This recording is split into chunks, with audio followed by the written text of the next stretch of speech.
Секој период си носи своји предизвици. Ние се соочивме со два кои што би издвоил, а тоа се грчката должничка криза и домашната политичка криза. Уште во 2012 година беше јасно дека Грција се соочува со потенцијална должничка криза затоа што веќе не можеше да го финансира својот долг на меѓународните финансиски пазари.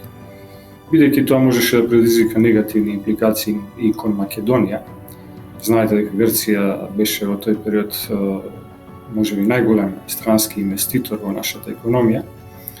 Ние донесовме одлуки на Советот на Народната банка со кои што оневозможивме потенцијален одлив на капитал од македонските банки преку грчките предпријатија во Македонија кон грчката економија. Потоа во 2015 година, кога веќе наближуваше денот кога Грција ќе објави дека и официјално дека не може да го сервисира својот долг, ние подготвивме на Советот на Народната банка една одлука, ја усогласивме, со која што оневозможувавме било каков одлив на капитал од Македонија кон Грција. Таа одлука требаше да се донесе истиот ден кога Грција ќе, така да кажам, банкротира. Така и се случи. Оној ден кога Грција објави дека веќе нема да го сервисира својот надворешен долг, ние донесовме таа одлука на Советот на Народната банка по итна постапка и целосно ја оградивме македонската економија од негативни импликации од грчката должничка криза. Веќе во наредната 2016 година се соочивме со нов предизвик.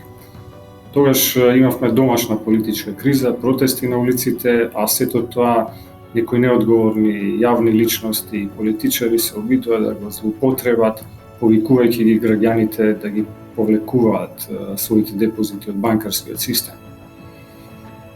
Имавме притисок кон банките, повлекување на депозитите и конверзија во девизи, што доведе до притисок на девизниот пазар и намалување на девизните резерви.